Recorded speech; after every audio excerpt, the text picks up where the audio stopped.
इधर देखो, मुझे पता है कि तुम यहाँ पर क्यों आए हो।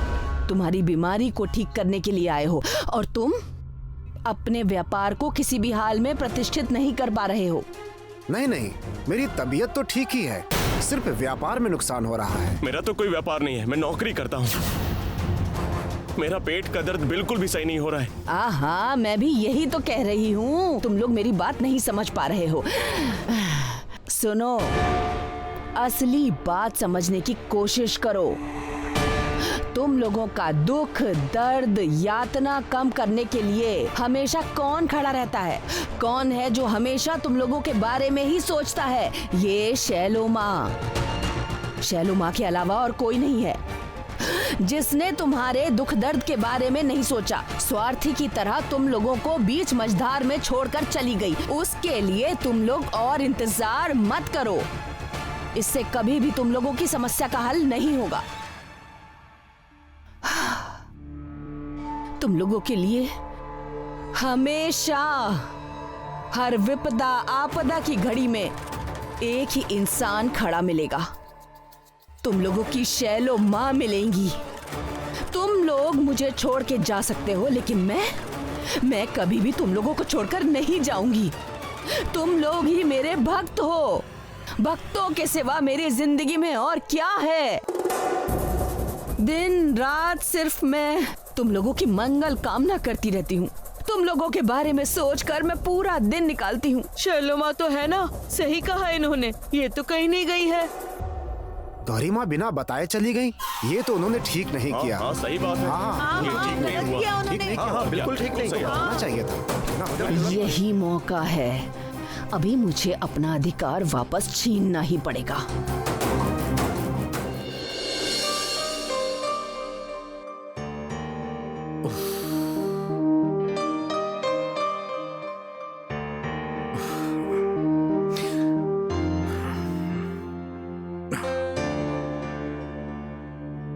क्या हो गया डॉक्टर साहब?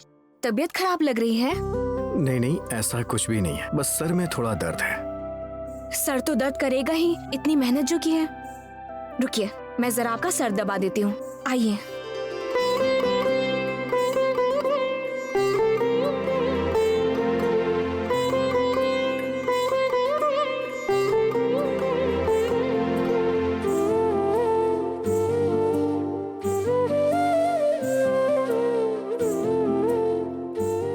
जानते हैं डॉक्टर साहब, आज नीला दीदी को देखकर ना मुझे बहुत तकलीफ हुई। कह रही थी कि हम लोग वापस लौट जाएं, और उनको मना करने का ना सच में मुझे मन नहीं कर रहा था। इसके अलावा और कोई उपाय भी तो नहीं था गौरी, और क्या कर सकता था बताओ?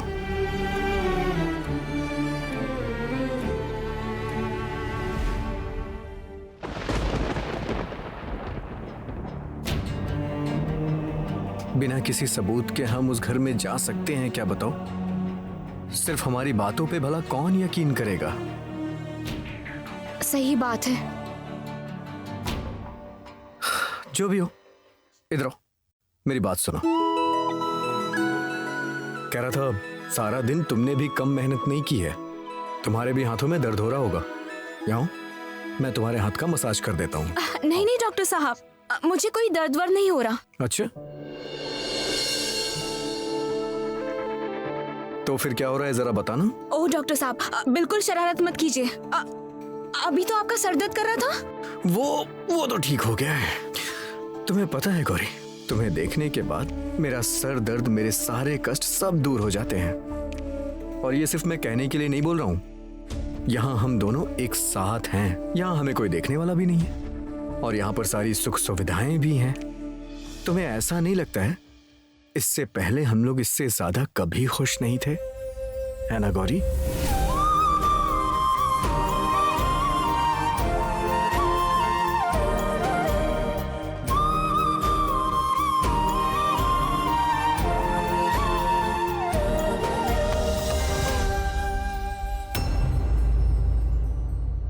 मुझे ये सब पे बिल्कुल भी यकीन नहीं हो रहा है। मैं तो ये भी नहीं सोच पा रही हूँ कि ऐसा भी कुछ हो सकता है। मैं तो ताज्जुब में हूँ कि चीकू, क्या हुआ चीकू? इतनी रात हो चुकी है, तुम अभी तक सोए क्यों नहीं? हाँ, सोए क्यों नहीं बेटा? हाँ, क्या हो गया है? चीकू बाबू, आप जाइए, अंदर जाकर जल्दी सो जाइए। कल के दिन तो आपको एक स्पेशल चीज मिलने वाली है। कौन सी चीज? हाथी फल का अचार। किसने भेजा है?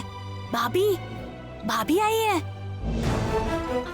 ईशान और गौरी की कोई खबर मिली? नहीं, कोई खबर नहीं मिली।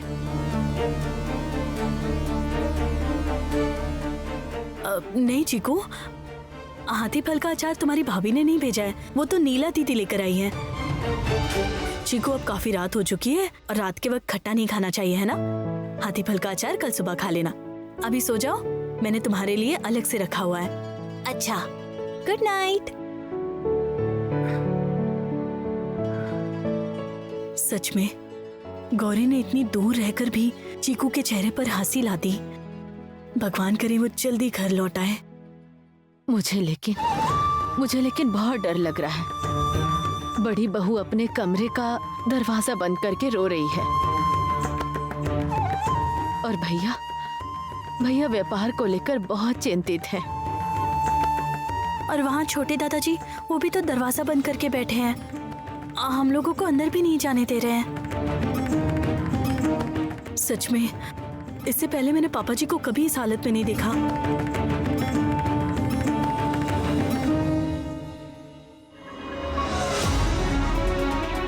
उस इंसान को मैं बहुत अच्छी तरह से जानती हूँ। उनका चुप रहना मतलब आने वाला तूफान का संकेत है। वो जरूर और कोई भयानक कांड करने वाले हैं, लेकिन क्या करने वाले हैं?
अरे आओ, आ जाओ, रख दो यहीं पर। अब तुम लोग सारा काम छोड़ो और खाना खाओ। रात दिन दोनों लोग सिर्फ सेवा में लगे हो। असल में रोगियों की संख्या इतनी ज्यादा बढ़ गई है, और सिर्फ शाम चौक से ही नहीं बल्कि दूर दूर से रोगी आ रहे हैं।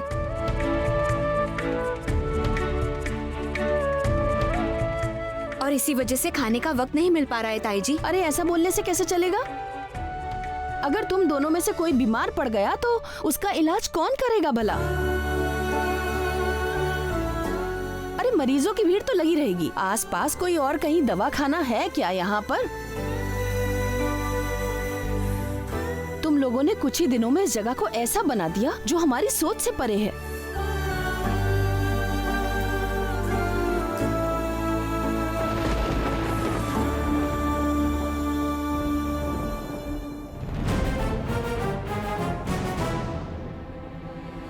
आप दोनों को अभी मेरे साथ चलना होगा।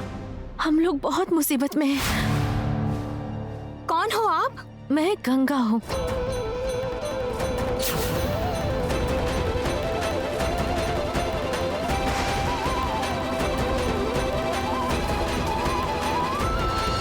गंगा?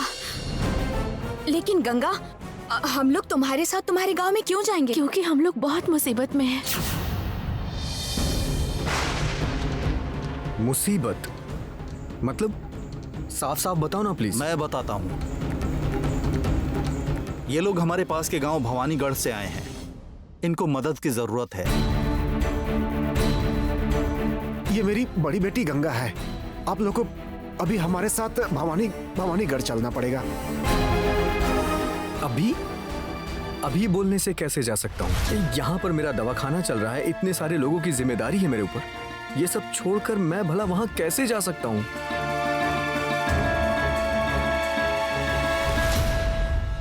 अच्छा वैसे क्या हुआ है, पहले मुझे ये तो बताओ। ऐसे बताना मुश्किल है, आप लोग को मेरे साथ चलना होगा। दया करके मेरे साथ चलिए। हम जिस मुसीबत में फंसे हैं सिर्फ आप लोग हमें बचा सकते हैं। हमारे जीने मरने का सवाल है। इस गंभीर समस्या को सिर्फ हम ही लोग दूर कर सकते हैं। आप ये इतने यकीन से कैसे कह सकते हैं? और समस्या क्या है आप लोगों ने अभी तक वो बताया ही नहीं है। क्या बीमारी हुई है? आप लोगों के बारे में सारा गांव जान चुका है। आप लोगों ने कैसे श्याम चौक के जमींदार के कोठी के पाप को मिटाया है, वो हमने सुना है। हमारे मंदिर में भी एक अनर्थ हो गया है। फिर से मंदिर? मैंने सोचा आप लोग मेरे पास किसी का इलाज कराने के लिए आए हैं। मंदिर में क्या दोष है ये बताइए तो। नहीं गौरी, सुनने से कोई फायदा नहीं। गौरी, जिन चीजों को मैं अवॉइड करना चाहता हूँ तुम बार बार उसी में क्यों फंस जाती हो? देखो, ये सारी मंदिर, अलौकिक चमत्कार, ये सब बोलने से कोई फायदा नहीं है। दया कीजिए डॉक्टर साहब, दया कीजिए। अगर आप डॉक्टर होके हमारी मदद नहीं करेंगे तो हम लोग बहुत मुसीबत में पड़ जाएंगे, बहुत बड़ी मुसीबत में फंस जाएंगे। दया कीजिए। अच्छा ठीक है, रोइए मत। मैं देखता हूँ कि क्या कर सकते हैं।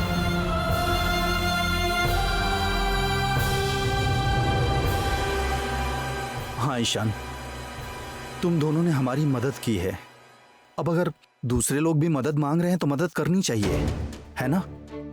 अब जब ये लोग इतना कह रहे हैं तो ये जरूर किसी मुसीबत में फंसे होंगे। तुम लोगों ने इतने दिनों तक बहुत कुछ किया है।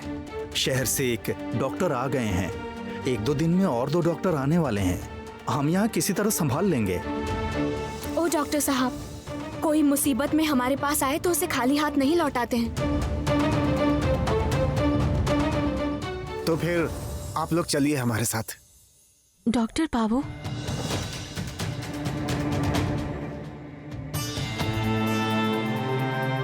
आप लोग बाहर इंतजार करिए, मैं आता हूं अभी। चलो।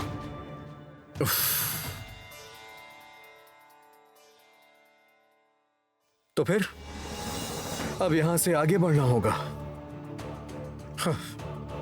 अच्छा महेंद्र जी, हम लोग यहाँ थे, आगे कहाँ जा रहे हैं ये किसी को मत बताइएगा प्लीज। हाँ, इवन अगर कोई हमें ढूंढने भी आए ना तो भी उसे मत बताइएगा कि हम लोग कहाँ हैं।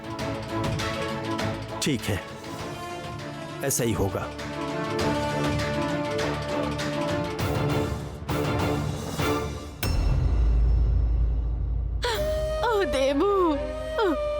देवू, कितने दिन बीत गए, उस लड़के और लड़की की खबर नहीं मिली है।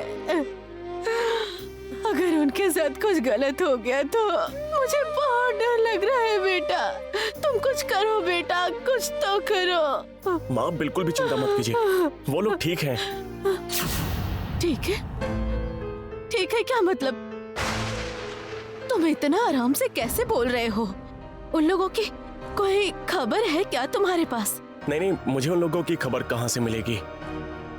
मतलब गौरी के साथ ईशान है, वो बुद्धिमान है, जो भी कर रहा होगा सोच समझ के ही कर रहा होगा। इसलिए मैं कह रहा हूँ कि ज्यादा चिंता मत कीजिए, वो लोग सही समय पर आ जाएंगे। ठीक है, आप जाके थोड़ा रेस्ट कीजिए।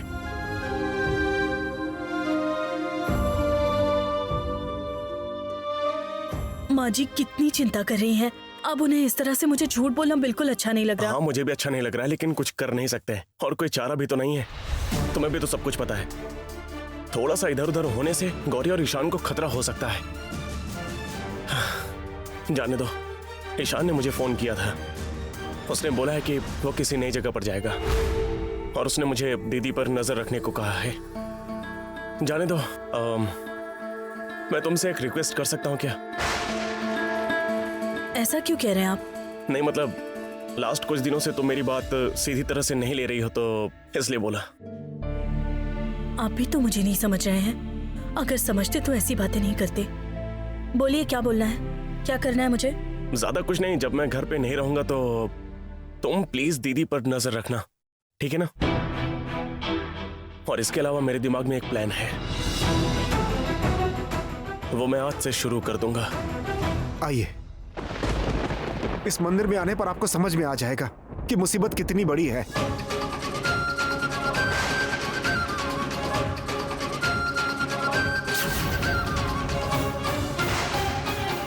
ये क्या है? देवी माँ इस तरह मुंह फेर कर क्यों खड़ी हुई है? सर्वनाश हुआ है, हम पर शाप लगा है। पिताजी, आप जरा खुल के बताइए इन्हें। बेटी, माँ ने हमसे गुस्सा होकर मुंह फेर लिया है।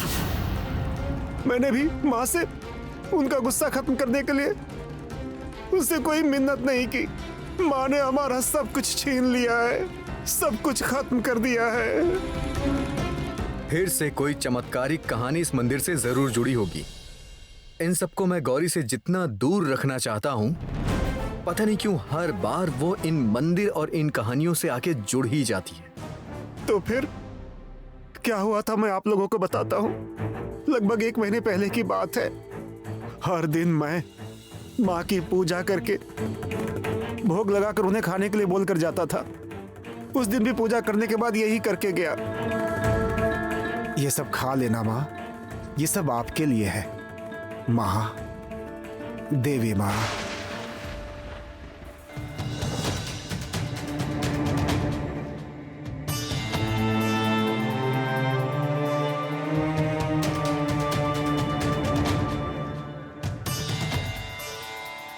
पिताजी मुझे देख नहीं पाए, कितना मजा आ गया।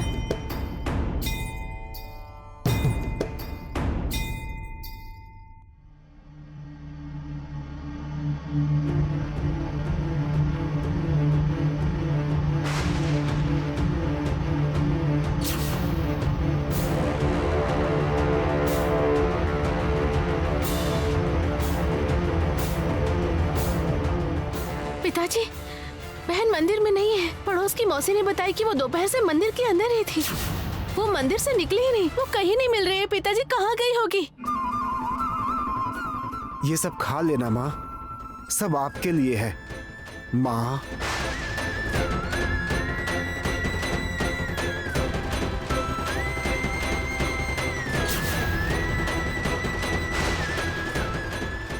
ये क्या अनर्थ कर दिया, ये क्या किया तुमने?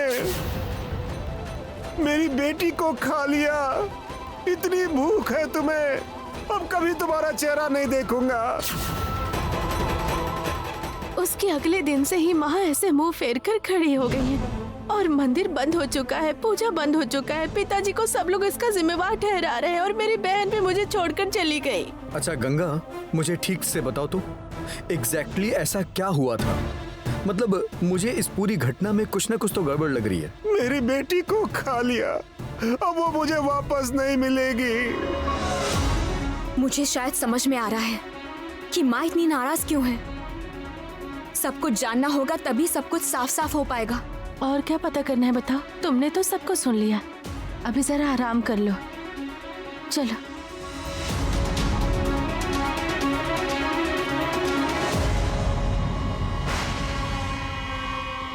ए, ठीक से देखो, ठीक से देखो, कोई सांप वाप है कि नहीं, ठीक से देखो।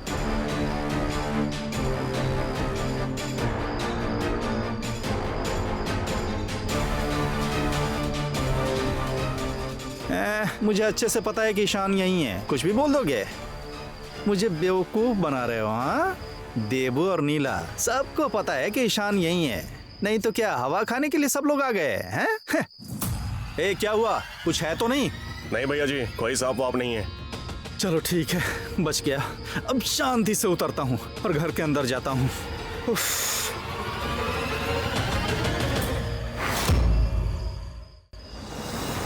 क्या बात है, आप लोग इस तरह घर में घुसते जा रहे हैं? डॉक्टर ईशान घोषाल और गौरी से मिलने के लिए आया हूँ।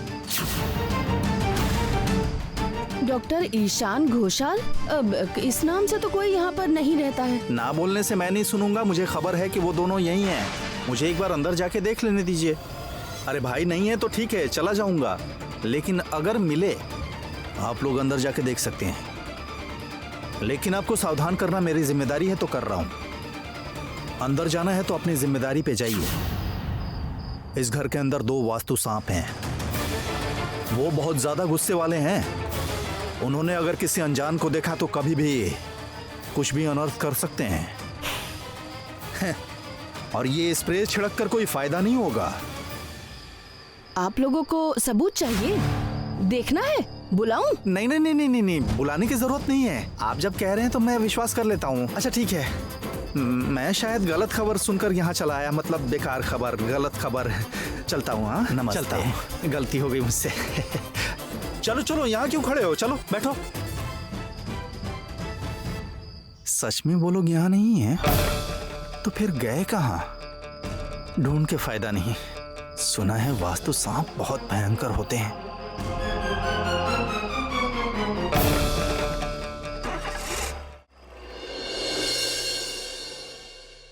आइए आइए डॉक्टर बाबू, आइए आइए, यहाँ बैठ जाइए।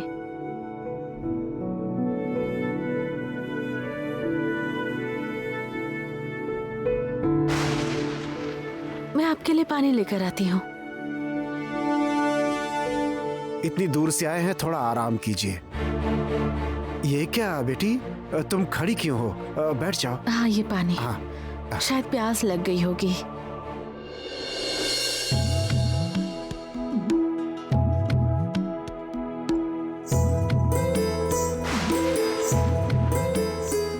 नहीं नहीं, हवा की जरूरत नहीं है। ये लीजिए। और पानी दो? नहीं नहीं। पता है डॉक्टर साहब, आज मंदिर में जो देखा हमने, उसके बाद मुझे कैसा लग रहा है?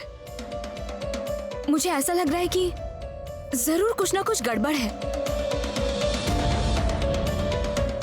मतलब जो देखा वो पूरी तरह सच नहीं है।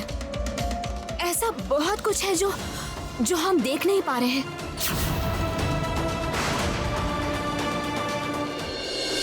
ये क्या कह रही हो तुम? ऐसी बातें क्यों कर रही हो? क्या पता नहीं चला है? क्या छुपा हुआ है? अभी कौन आया है? रुकिए, मैं देखती हूँ।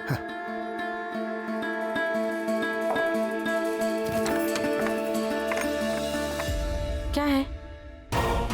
तुम लोगों के घर में कुछ नए लोग आए हैं क्या? कोई भी आया हो, आप लोग को क्या? जैसे किसी की आने की भनक लगी वैसे ही आ गए। इस कहानी में कुछ गड़बड़ है क्या? तुम लोगों के घर में कौन आया है वो देखने आई हूँ।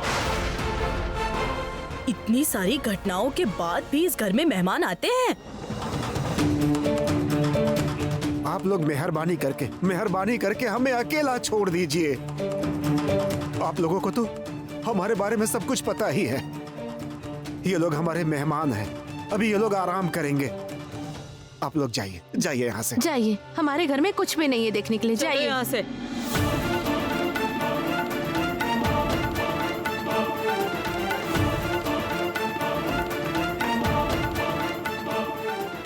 एक चीज तुमने देखा गौरी, इस गांव के लोग अजीब से नहीं है क्या? इस घर में इतना बड़ा हादसा हुआ है, उसके बाद भी ये लोग इतनी उत्सुकता से यहाँ आए। वैसे गंगा ने बिल्कुल ठीक ही किया, इन लोगों को यहाँ से भगा दिया। हाँ, आपको तो उसका सब कुछ ही अच्छा लग रहा है, लेकिन मुझे उस गंगा का व्यवहार बिल्कुल अच्छा नहीं लग रहा। मतलब?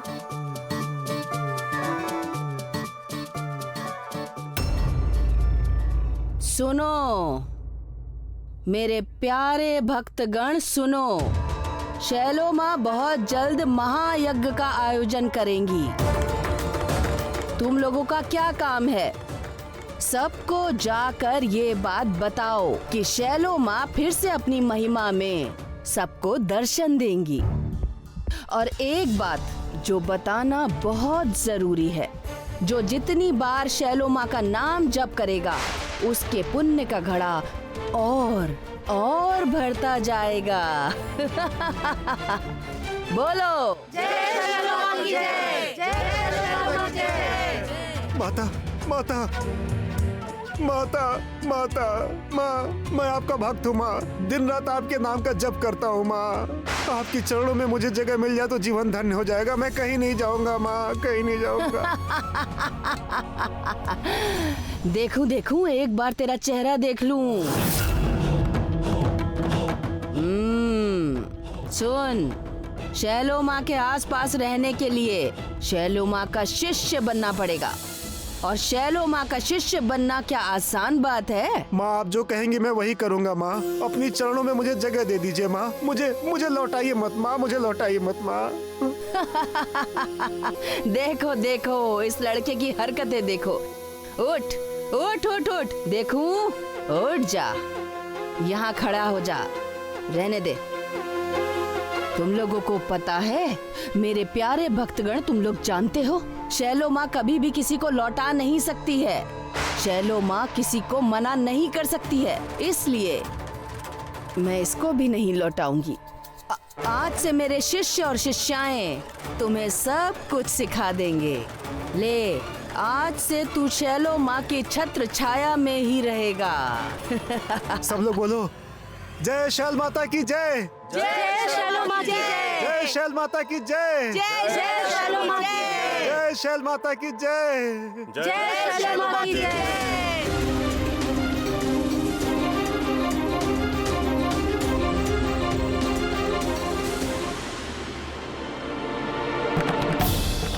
बेटी, आपने तो सब कुछ सुना है। आप मुझे बताइए कि क्या समझा आपने? मुझे यही समझ में आया कि आप सभी देवी माँ को गलत समझ रहे हैं। गलत समझा है?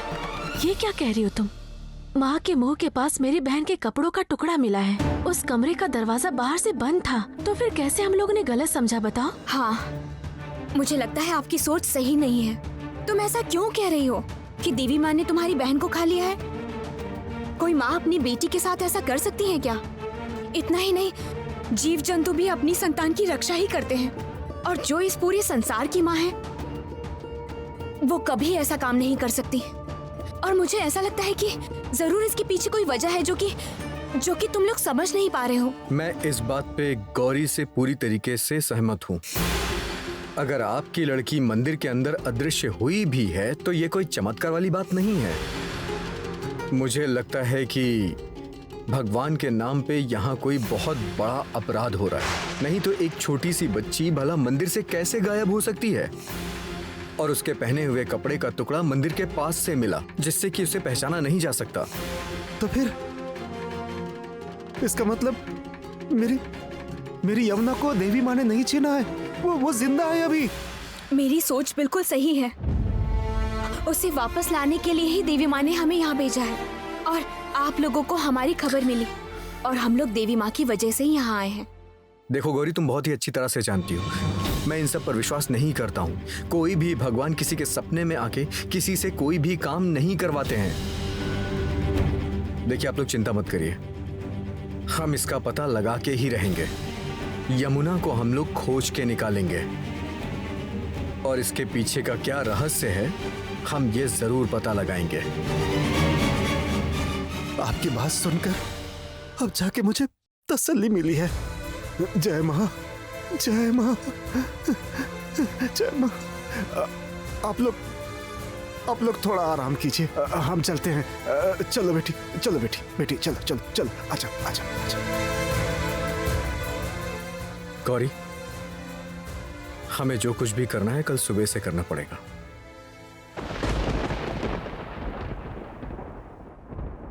देवी माँ, मैं जिस उद्देश्य से यहाँ आई हूँ वो सफल हो माँ। आप मेरी सहायता कीजिएगा, मेरी सहायता कीजिएगा।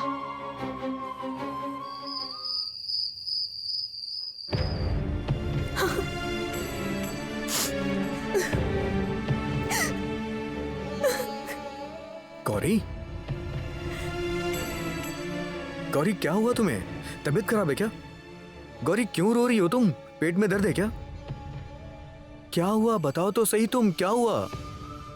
कितने दिन हो गए हमें अपने घर से दूर आए हुए। ओ डॉक्टर साहब, मुझे बिल्कुल भी अच्छा नहीं लग रहा है। छोटी दादी जी, दादाजी, माँ, पापा, भोला दीदी, मुक्ता दीदी, चीकू बाबू, इन सबको मैंने कितने दिनों से नहीं देखा है। मन बहुत बेचैन हो रहा है इनसे मिलने के लिए। रोज रोज जब मैं इनके बारे में सोचती हूँ तो मैं अंदर से टूट जाती हूँ डॉक्टर साहब। अच्छा, आखिर हम अपने घर से और कितने दिन दूर रहने वाले डॉक्टर साहब?